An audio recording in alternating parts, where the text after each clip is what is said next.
네, 안녕하세요. 스마트튜브 부동산조사연구소 소장 김학렬입니다. 20년 동안 부동산 리서치를 해왔고요. 시장 전문가로서, 투자자가 아니라 시장 전문가로서 소비자 입장에서 혹은 공급자 입장에서 정부 입장에서 다양한 각도로 부동산을 분석해드리고 있습니다. 안녕하세요. 안녕하세요. 네, 네. 오늘은 그 빠숑이라는 닉네임으로 더 유명하신 김학렬 네. 소장님을 모셨는데요. 네. 사실 이제 부동산이 여전히 그 혼돈의 시기인 것 같아요. 그래서 최근에 이사 대책, 뭐 공급 대책도 발표되고 했지만 또 네. 여전히 또 많은 논란도 있고 하는데요. 그렇죠. 그래서 오늘은 이제 아무래도 청약 그동안 기다렸던 내 집 마련 되게 간절한 30, 40대들의 그 내 집 마련을 어떻게 하면 좋을지 이제 네. 그런 팁들을 좀 여쭤보고자 모셨습니다. 네. 제목 자체가 3080이에요. 서울에만 32만, 전국적으로 82만인데, 그렇죠. 근데 그 전에 김용희 장관님 이제 취임 이 시절에 127만 원을 만들어 놓은 게 있어서 뭐 이것저것 다 합치게 되니까 한 208만 원 정도 되더라고요, 전국적으로. 근데 과연 그래서 또 한편으로 이렇게 3040들 무주택자들은 그러면 이제 공급 기다려야 되나 그런 생각 많이 하시는데. 그러니까 변창훈 장관님께서도 얼마 전에 뭐 기자 간담회를 통해서 좀 되도록 기다리시는 게 좋겠다라고 말씀하셨는데 그 멘트를 이번에 처음 하신 게 아니라 이미 김용희 장관님께서 3년 동안 취임하시는 동안 2017년도, 18년도, 19년도, 2020년도까지 4번 하고 퇴임하셨고 이번에 또 취임하셔갖고 또 변창훈 장관이 똑같은 말씀하신 거예요. 그러니까 총 5번 말씀하셨거든요.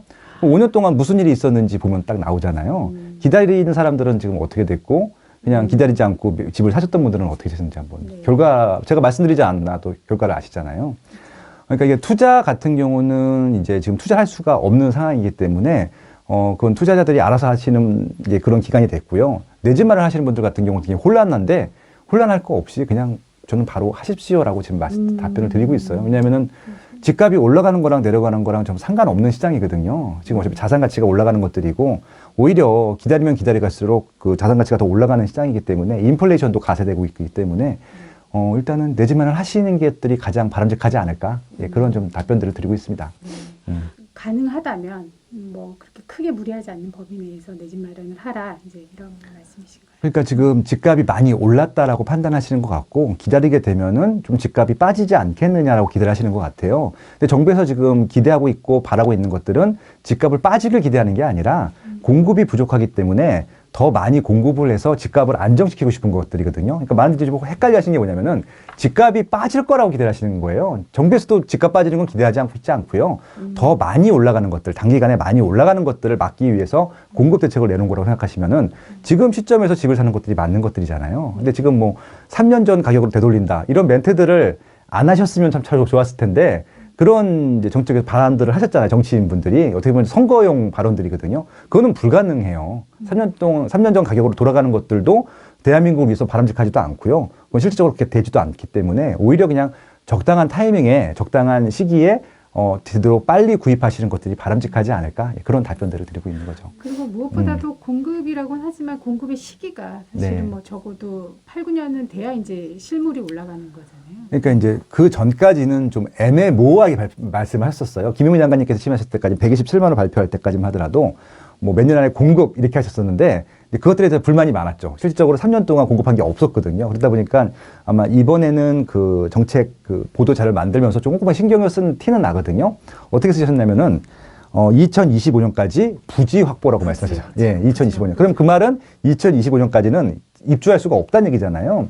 그러면은 지금 기다리시는 분들 같은 경우는 2025년까지 기다려봤자 없죠. 그러니까 지금 전세를 사시는 분들 같은 경우도 올해가 2021년이니까 최소한 4년, 5년이니까 2번 정도 전세 계약 기간이 갱신될 기간 동안도 없기 때문에 지금 집을 사지 않을 이유가 있을까라는 생각이 들어요. 집값이 빠질 가능성도 거의 없고, 예, 지금 뭐 입주 물량이 없고, 당장 지금 단적인 예가 서울, 경기, 인천에 지금 전세 가격이 계속 올라가고 있거든요. 그 자체가 지금 입주 물량이 적다는 얘기인데, 그러면 뭘 기다리라고 하는 건지 잘 모르겠습니다. 저는 오히려. 어찌됐든 집을 내 집 마련 투자는 좀 생각을 다르겠지만 예. 내 집 마련이 시급하신 분들은 뭐 어찌됐든 하시는 게 좋겠다 이런 그렇죠. 말씀이시죠. 특히 서울, 경기, 인천 같은 경우는 좀 투자하기가 좀 애매한 시기예요. 워낙 꽉 묶어놨기 때문에 오히려 이제 추가적인 것들을 구매하기보다는 똘똘한 채로 오히려 좀 숫자를 줄여가시는 게 더 바람직하지 않을까라는 생각이 들기도 하고요.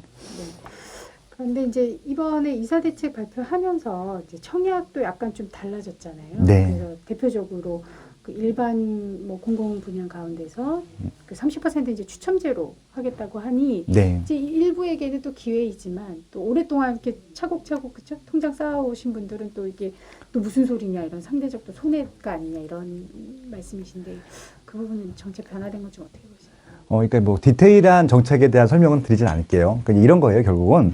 원래, 그러니까 이번 이제 정부의 정책들이 계속 파이를 늘려가면서 이렇게 신규로 혜택들을 줬으면 문제가 안 생겼을 텐데, 기존에 파이가 있는데 이것들을 나눠 먹기라는 거잖아요. 이번에는 이쪽에 줬다가, 이번에 이쪽에 줬다가. 그러니까 기존에 계속 공공 쪽의 비중을 늘리다가, 더 이상 늘릴 게 없다 보니까 민간의 부분들까지도 이제 공공이 들고 온 거잖아요. 그래서 그런 부분들이기 때문에 그런 취지로 이해해 주시면 좋겠다라는 말씀을 드리고 싶은 것들이고, 중요한 것은 정부에서 공공에 대한 혜택들을 주고 싶으시면은 파이를 키우시면 되거든요. 근데 지금 지난 3년 동안은 공급이 충분하다는 메시지로 파이를 키우지 않다가 이번 정부 들어서 이번 변참모 장관 들어서 공급량을 대폭적으로 늘리고 있거든요. 그래서 이번에 공급량이 이전보다는 몇 프로 증가하기 때문에 이 증가한 부분에 공공에 대한 혜택들을 늘리겠다라고 하시면은 불만이 없을 텐데, 지금 일반 정비 사업 부분에도 공공 분양을 확보하라고 하니까 이제 불만이 생기는 것들이잖아요. 그러니까 결국은 원래 있던 것들을 건들지 않고 플러스 알파 파이를 만드는 방향대로 진행하신다고 하면은, 그것들 홍보하신다고 하면은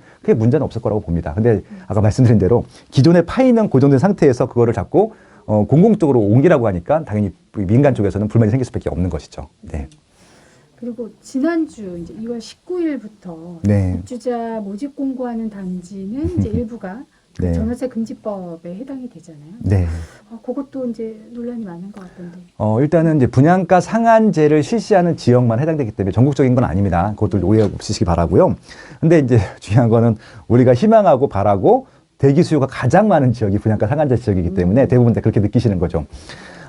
중요한 건 뭐냐면은 과거에는요, 주택 공급량이 많던 적던지 간에 신규 아파트가 나왔을 경우에 바로 입주하시는 경우도 많았지만 이사 시기도 안 맞고 좀 준비도 덜 되고 이러신 분들 같은 경우는 한 번 정도 또 두 번 정도 전세로 돌렸다가 사후적으로 입주하시는 분들이 많았습니다. 그러니까 투자 수요층이 아니라 실거주 입주층들도 바로 입주하시기 어려운 분들이 있었거든요. 당장 아이들 학교랄지 뭐 직장 그렇죠, 그렇죠. 여러 가지 이유가 있습니다. 굉장히 이유인데 그것들을 다 논리적으로 설명드릴 수는 없습니다. 굉장히 많습니다. 그래서 다양한 이유로. 근데 그것들이 뭐 법으로 정한 것이 아니라 지난 몇십 년 동안 자연스럽게 그런 시장이 있었거든요. 그래서 신규 입주 물량이 있게 되면은 전세 시장이 안정화됩니다. 본의 아니게. 왜냐면은 입주할 수 있는 물량들은 증가했는데 당장 그 실입주할 사람이 없다 보니까 전세를 돌립니다. 근데 보통 구축보다는 신축이 더 좋잖아요. 그렇죠. 좋기 때문에 구축에서 신축으로 이사 가려고 하는 임차분들이 많아서 이 지역에 전세 물량들이 많아지기 때문에 수요 대비 공급이 많아져서 한시적으로 안정이 됩니다. 안정된다는 게 하락되기도 하거든요. 그러니까 역전세가 나기도 하고 그런 지역들일 텐데.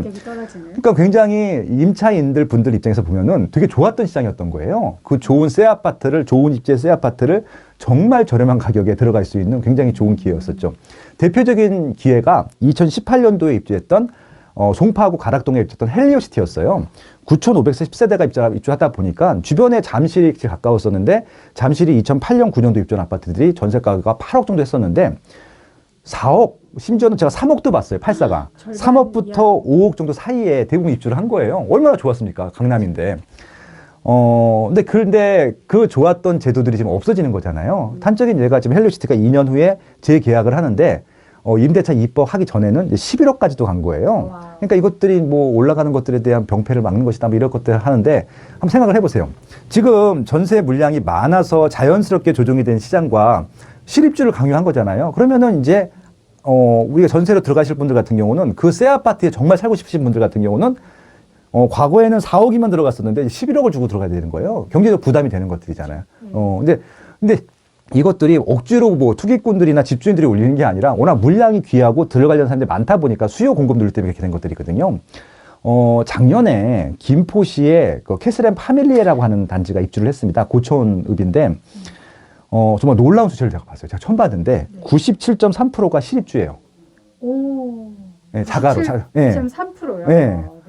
제가 이제 뉴스에서 봤기 때문에 제가 확인한 건 아니지만 뉴스에서 나왔더라고요. 90.3%가 실입주하는 건 제가 처음 봤거든요. 그러면은 지금 한 반 정도는 전세 물량으로 나왔어야 되는데 나오지 못하다 보니까 그냥 전세 가격이 폭등을 해버린 거예요. 그러니까 작년 같은 경우 김포 같은 경우는요, 김포시 아파트가 들어간 40년 역사상 최고로 입주 물량이 많았거든요. 네. 통상적이고 보통적인 상황이라고 했을 때는 전세 가격이 하락을 해야 되는데 계속 올라가는 거예요. 그 이유가 실고 조건을 강화하다 보니까 그렇게 자꾸 전세 물량은 줄고 서울서 수요는 넘어오고 그러다 보니까 그렇게 입주 물량이 많은 상황에서 또 전세 가격이 올라갔던 것들이죠. 그러다 보니까 대부분 전세 가격이 분양가를 상회해 버렸어요. 예, 지금 그런 상황입니다. 그것을 위반할 경우에는 네. 법적인 처분도 받더라고요. 네. 무서운데, 네. 뭐 1년 이하 징역 또는 뭐 1,000만 원 이하 과태료도 부과가 되고, 네. 또 심지어 분양받은 주택은 LH 분양가로 팔아야 한다고 하는데, 이게 결국은 이제 강압적이지 않나? 이게 이제 입주를 하기 위해서는 현찰이 오롯이 있거나 아니면 대출금을 충당해서 보통 잔금을 치르고 입주를 해야 되잖아요.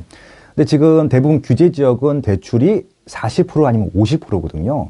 그럼 예를 들어서 10억짜리면은 40% 대출이 나오는 경우에는 6억이 필요하고요. 50% 대출이 나오는 경우는 5억이 필요한데 일반 중산층 같은 경우는 현찰을 그렇게 많이 갖고 있지 않아요.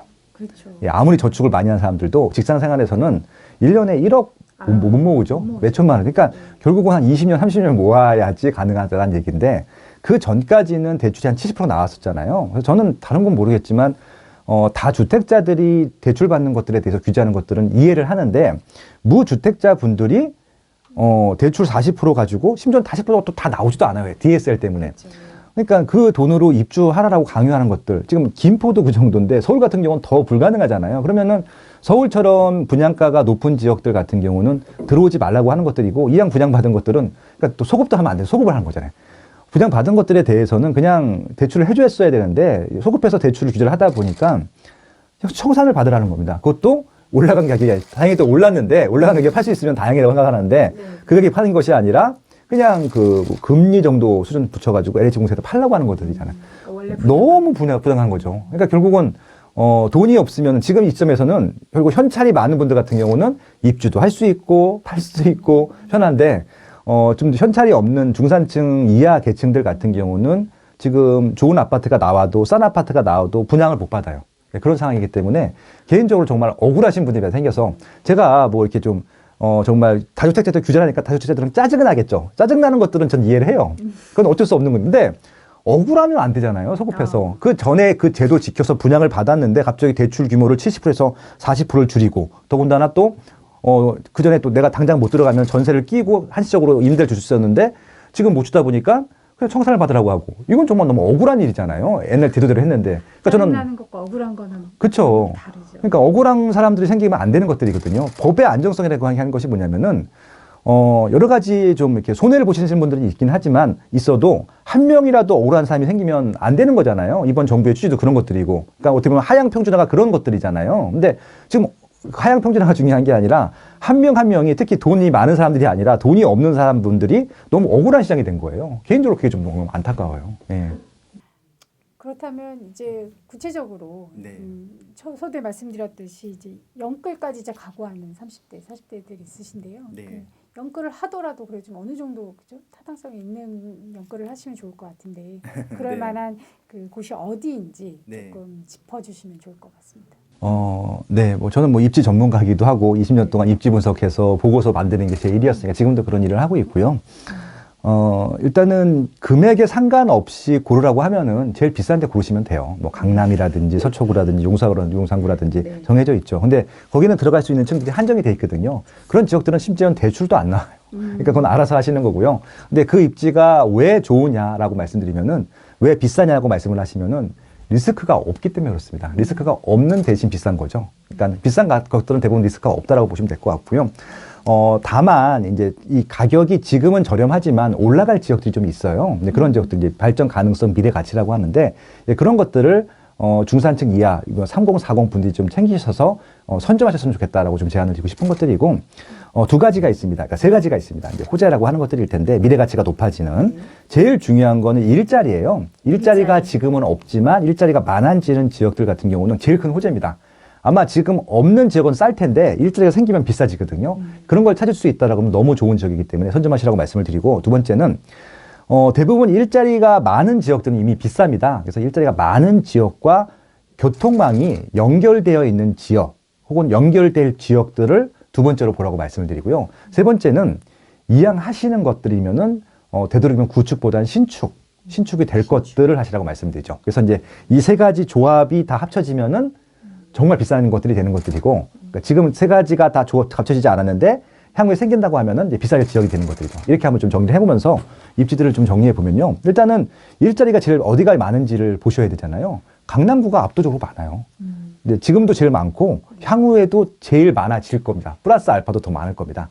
단적인 예가 지금 강남구가 70만 개 정도 일자리가 있어요. 근데 지금 삼성역, 그러니까 봉은사 삼성역에 지금 그 GBC라고 해서 현대자동차 그룹에서 건물을 만드는데 지금 105층으로 할지 50층짜리 3개로 갈지 모르겠습니다. 근데 최소한 2만 명에서 3만 명 정도가 근무를 추가적으로 더하는 겁니다. 그러니까 이 3만 명이라고 하는 숫자가 얼마큼 큰 숫자면은 지방의 군 인구가 한 15,000에서 2만 정도 되거든요. 한 개 군 인구보다 더 많은 거예요. 한때 건물에 있는. 근데 지금 GBC뿐만이 아니라 봉온사 삼성역 그 사이 지하를 팝니다. 영동 지하 도시를 만드는데 거기 한 10,000명 정도가 상주할 예정이고요. 그리고 또 뒤에 종합운동장 부지에 한 마이스를 개발하는데 5,000명 정도가 상주를 한대요. 그럼 대략 어림잡아도 그 한 블럭에 삼성동 전체도 아니고 한 블럭에 거의 5만 명 가까운 추가적인 일자리가 생기는 거예요. 그러면은 정말 군 인구로 따지게 되면 한 3개 내지 4개 인구. 그렇게 말씀하시니까 진짜 예, 어마어마. 근데 지금 그러면 여기 당연히 지금도 일자리가 많거든요. 70만 개가 아니는데 그만큼 더 못해지는 것들이잖아요. 그럼 이 지역까지 출퇴근할 수 있는 입지들은 다 좋은 거잖아요. 그러다 보니까 지금 삼성동에는 아파트 택지개발지구가 없어요. 나홀로 아파트밖에 없습니다. 업무지구이기 때문에. 그래서 삼성동 주변에 있는 택지개발지구들이 제일 비싸죠. 그 지역이 바로 압구정동, 청담동, 잠실동, 도곡동, 역삼동, 대치동 이런 지역들인 거예요. 그중에 삼성동과 바로 붙어있는 청담동, 그다음에 그 잠실동, 대치동을 토지 거래 허가를 묶었잖아요. 그 이유가 올라갈 때 뻔히 보이니까 정부도 아니까 거래를 못하게 한 거잖아요. 예, 그렇게 이해하시면 되는 거죠. 그래서 결국은 돈이 있으신 분들은 특히 내 집을 하시는 분들은 그냥 들어가시면 돼요. 허가 받을 수 있거든요. 무주택자들 같은 경우는 이사하시는 분들이나 그러면은 이제 거기에 들어가실 수 없는 분들은 또 그 주변 지역까지 확장하시면 되고요. 그러면은 강남군 다 해당되고요. 송파구나 서초구 다 해당되고 용산구도 해당되고 성동구도 해당이 되고 밑에 성남이라든지 하남이나 과천도 해당이 되는 거예요. 그러니까 그 강남구를 에워싸고 있는 지역들은 다 일단 이제 2차 권역권이 되는 것들이고, 근데 거기까지도 좀 다 비쌉니다. 대부분 다 뭐 평당 뭐 3천 이상, 5천 이상 되기 때문에. 그래서 3040이 바로 들어가기는 힘들기 때문에 보통 이제 징검다리 정법을 써야 됩니다. 그러니까 좀 그거보다 한 단계나 두 단계 아래 지역부터 시작을 하는 거죠. 그래서 조금 올라갈 것들. 그럼 어떤 지역들을 우선적으로 선별을 해야 되냐? 아까 말씀드렸잖아요. 일자리가 생기는 지역과 광역 교통망으로 이어지는 지역들을 찾으시면 돼요. 교통호재. 그럼 지금 정부에서 열심히 광역교통망을 만들고 있잖아요. GTX A는 착공을 했어요. 그럼 착공했기 때문에 5년 안에는 입주를 할 수 있는 거죠. 그럼 A 노선에 있는 역부터 보시는 거예요. 저 북쪽으로 파주 운정까지 갈 수 있고요. 파주 운정은 1,000만 원대 아직도 분양을 하고 있습니다. 그러니까 지금 서울보다는 많이 저렴하죠. 그리고 남쪽으로는 화성 동탄도 지금 입주 물량들이 많죠. 결국 그래서 지금 시세가 많이 올라서 거기도 3천, 4천까지 가긴 했는데 아직도 1,000만 원대 물건들이 많거든요. 지금 그 물건들도 결국 올라갈 겁니다. 그리고 이제 중간중간에 여기 많아요. 그래서 뭐 대곡역이라고 하면은 이제 고양시 덕양구 쪽에 있기도 하고요. 연신내 쪽이라고 하면은 지금 뭐 취약하지만 은평구나 서대문구 쪽도 혜택이 될 수 있고요. 밑에 뭐 용인이라든지 성남이라든지 화성이라든지 다 혜택이 되는 것들이죠. 그거거든요. 그래서 향후 한 5년 동안은 그 GTX A 라인들 입지를 주목해서 보시면 좋을 것 같고요. 그와 더불어서 광역교통망 중에서 GTX급은 아니지만 거의 준하는 것들이 있습니다. 신분당선 연장 구간도 있고요. 또 신안산선 연장 구간도 있고요. 또 서울에서도 지금은 입지가 취약하지만은 그런 메인 일자리와 연결되는 신림선이라고 하든지 뭐 이런 지역들 지금 공사를 하고 있거든요. 그래서 지금 공사를 하고 있는 게 신안산선, 신림선, 그 다음에 GTX-A 이 노선들에 있는 좀 저렴한 지역 중에서 상대적으로 새 아파트들이거나 새 아파트가 될 것들, 재건축이나 재개발을 하시면 되는 것들이죠. 근데 이제 중요한 거는 지금 재건축은 정부에서 어떤 이유인지 모르겠지만 규제를 하고 있습니다. 이제 공공 재건축을 하게 되면 규제를 풀어주겠다고 하는데 그것들은 아직 좀 정리가 더 돼야 될 것 같고요. 재개발은 거의 규제가 없거든요. 그래서 저는 오히려 서울 시내나 서울에 붙어 있는 경기권 하실 것 같으면은 재개발을 하라고 말씀드리고요. 그렇지 않으면은 그냥 그 역세권 될 지역들의 지금 준시축까지, 새 아파트면 좋겠지만 비싸니까 준시축 정도까지 선택하시면 좋겠다라고 보통 제안을 드립니다. 그러면 우선 GTX 얘기가 나왔으니까요. 네. 노선별로 한번 짚어주시고 네. 그다음에 또 이제 재개발 쪽 말씀을 좀 해주시면 좋을 것 같거든요. 네. 그래서 A는 이미 이제 착공해서 5년 안에 입주가 가능하고요. 네, 이제 개통이 B, 되죠. 그래서 B 노선이 지금 요즘 뜨거운 것 같은데 네. 어떤가요? B 노선? 그러니까 비노선 같은 경우는 계획대로 가면은 이제 올해 말이나 내년 초에 착공을 할 예정이거든요. 일단 착공을 하게 되면 한 5년 정도 걸린다고 보시면 좋을 것 같고, 그래서 이제 내년에 착공한다고 하면 2027년, 8년 정도면은 개통이 될 텐데, 통상적으로 한 1년 계속 밀리더라고요. 밀리는 이유가 여러 가지가 있는데 중간에 자꾸 역을 만들려고 하는 게 밀리거든요. 이번에도 GTX-B 같은 경우는 지금 뭐 왕십리역을 만들겠다, 뭐 이런 얘기도 그러니까 이게 있고. 송도에서 남양주로 예, 그렇죠, 그렇죠. 예, 그래서 이제 밀리긴 하는데, 아무튼 이제 일정은 당장 실입주하는 것들을 논외로 하고 한 10년 안에 개통이 된다는 것들을 염두에 두시고 10년 안에 이사를 가실 분들한테 말씀을 드리는 겁니다. 지금 말씀하신 대로 GTX-B 같은 경우는 남양주부터 시작을 해서 남양주 이제 마석, 화도 뭐 이런 쪽입니다. 맨 끝입니다. 그러니까 바로 그 동쪽으로 더 가게 되면 이제 춘천이 나옵니다. 경기도, 강원도.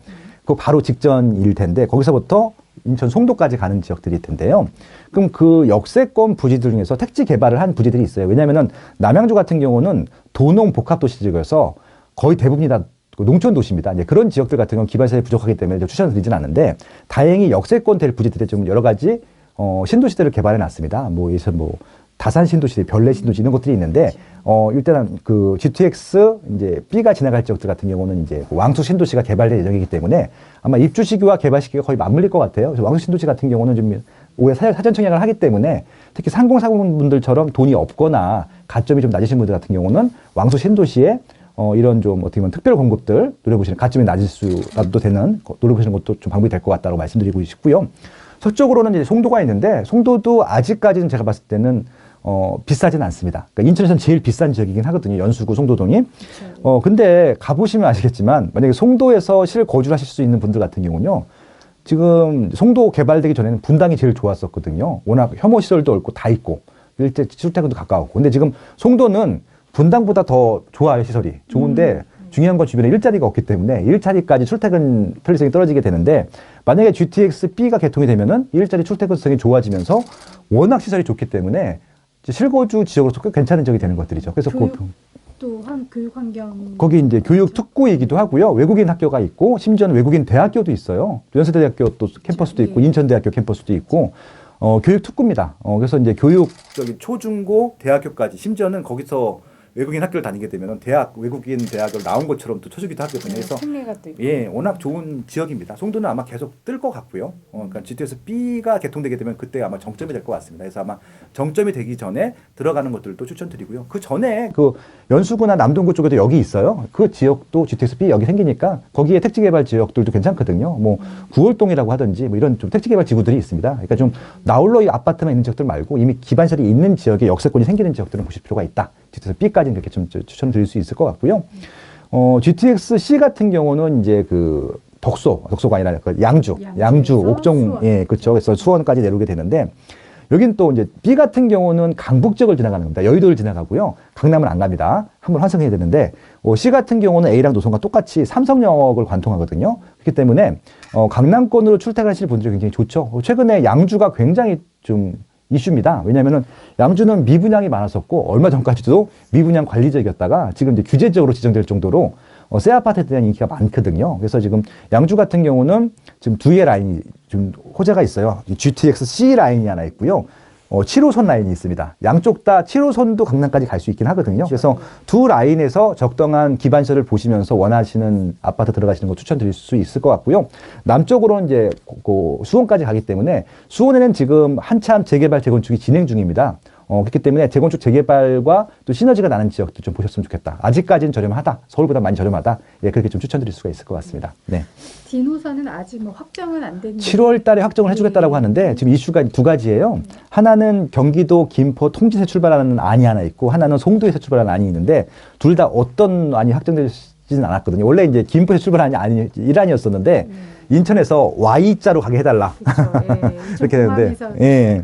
근데 저는 둘 다 의미가 있다고 봐요. 그래서 이제 두 개 다 된다라고 하면, 이미 저 신안사선 같은 경우가 Y자로 이렇게 가거든요. 그쵸. 예, 그래서 될 수 있다고 하면 다 호재긴 한데 말씀드린 대로 지금 B랑 C는 확정이 됐는데도 착공을 안 해서 2030년까지 가게 되기 때문에 D 노선은 아마 6월 달에 이제 일단은 뭐 예타라든지 뭐 개발 계획에 포함된다 하더라도 10년 안에는 어렵기 때문에 그럼 감안하시고 조금 들어가셔라. 뒤에 생각하셔도 되는. 그렇게 좀 제안드리고 싶네요.